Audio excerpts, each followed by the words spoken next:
വീടുള്ള ഭൂമികൾ ജപ്തി ചെയ്യില്ലെന്ന മുഖ്യമന്ത്രിയുടെ പ്രഖ്യാപനം പ്രഹസനമെന്ന ജനം ടി.വി. വാർത്ത ശരിവെച്ച് കേരള ബാങ്ക് നടപടി. കാസർഗോഡ് നീലേശ്വരത്തെ നിർധന കുടുംബത്തെ വീട്ടിൽ നിന്ന് ഇറക്കിവിട്ട ക്രൂരതയിൽ കണ്ണടച്ച് പിണറായി സർക്കാർ. പ്രഖ്യാപനത്തെക്കുറിച്ചുള്ള വിവരാവകാശ അപേക്ഷയിൽ മറുപടി നൽകാതെ സഹകരണ വകുപ്പും ഒഴിഞ്ഞുമാറിയിരുന്നു.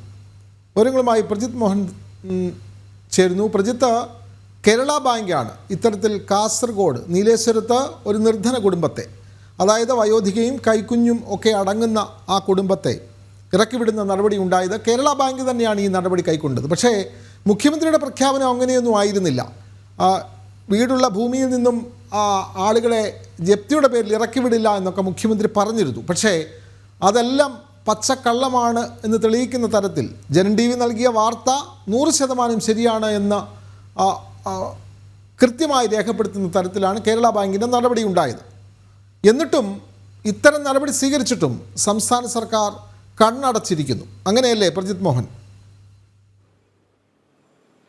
വിനോദ, അങ്ങനെ തന്നെയാണ്. കാരണം ഈ മുഖ്യമന്ത്രിയുടെ പ്രഖ്യാപനം ഉണ്ടാകുന്നത് ഫെബ്രുവരി 10-നാണ്. നിയമസഭയിൽ സഹകരണ മന്ത്രി സംസാരിച്ചുകൊണ്ടിരിക്കെ ഇടപെട്ടുകൊണ്ട് മുഖ്യമന്ത്രി പറയുന്നു, സർഫാസി ആക്ട് പ്രകാരമുള്ള നടപടികളുമായി മുന്നോട്ട് പോകുമ്പോൾ സഹകരണ സംഘങ്ങൾ ഈ വീടുകളുള്ള സ്ഥലങ്ങളിൽ, അതായത് ആളുകൾ താമസിക്കുന്ന വീടുകൾ ജപ്തി ചെയ്യുന്ന ഒരു നടപടി ഉണ്ടാകരുത്. അത് കേരളത്തിലെ സഹകരണ മേഖലയ്ക്കും സഹകരണ പ്രസ്ഥാനങ്ങൾക്കുമൊക്കെ വലിയ നാണക്കേടാണ്, അതിൻ്റെ ചരിത്രത്തിലൊക്കെ അത് വലിയ കളങ്കമാണ് എന്ന രീതിയിലൊക്കെയായിരുന്നു മുഖ്യമന്ത്രി പറഞ്ഞത്. അതുകൊണ്ട് തന്നെ ഇത്തരമൊരു നിർദ്ദേശം സഹകരണ സംഘങ്ങൾക്ക്, സഹകരണ ബാങ്കുകൾക്ക് പൊതുവിൽ നൽകുമെന്നും മുഖ്യമന്ത്രി പറഞ്ഞിരുന്നു.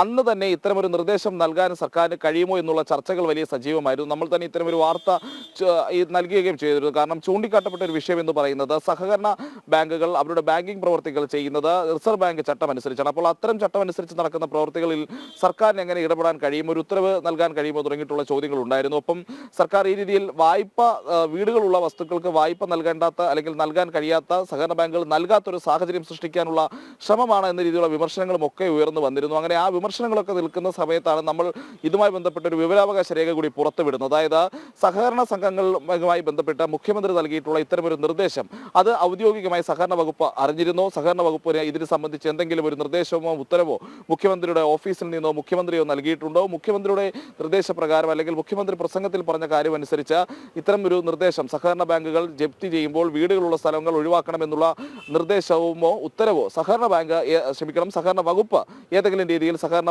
ബാങ്കുകൾക്ക് നൽകിയിട്ടുണ്ടോ എന്നുള്ള ചോദ്യങ്ങൾ അടങ്ങിയ ഒരു വിവരാവകാശ അപേക്ഷ നമ്മൾ നൽകിയിരുന്നു. അതിൽ ആ വിവരങ്ങളൊന്നും നൽകാൻ കഴിയില്ല എന്നുള്ളൊരു നീക്കമാണ് അല്ലെങ്കിൽ ഒരു നിലപാടാണ് സഹകരണ വകുപ്പ് സ്വീകരിച്ചത്. ആ സഹകരണ വകുപ്പ് പറയുന്നതൊക്കെ ഇത്തരം ചോദ്യങ്ങളെല്ലാം വിവരാവകാശ പരിധിക്ക്, നിയമത്തിന്റെ പരിധിക്ക് വെളിയിൽ വരുന്നത് എന്നുള്ളതായിരുന്നു. അന്ന് തന്നെ നമുക്ക് ഇക്കാര്യങ്ങളിൽ ഒരു വ്യക്തത വന്നതാണ്. മുഖ്യമന്ത്രി നിയമസഭയിൽ പറഞ്ഞതിനപ്പുറത്തേക്ക് ഒരു തരത്തിലുള്ള ഉത്തരവുകളും നടപടികളും ഈ പറഞ്ഞ കാര്യവുമായി ബന്ധപ്പെട്ട സഹകരണ വകുപ്പിന്റെ ഭാഗത്ത് നിന്ന് ഉണ്ടായിട്ടില്ല. അതിൽ ഒരു തുടർച്ചയും ഉണ്ടായിട്ടില്ല എന്നുള്ളതാണ്. അത്തരമൊരു സാഹചര്യം നടത്താൻ കഴിയുമോ അല്ലെങ്കിൽ അങ്ങനെ ഒരു നിർദ്ദേശം നൽകാൻ കഴിയുമോ എന്നുള്ളൊരു പരിശോധനയ്ക്ക് പോലും സഹകരണ വകുപ്പ് മുതിർന്നിരുന്നില്ല.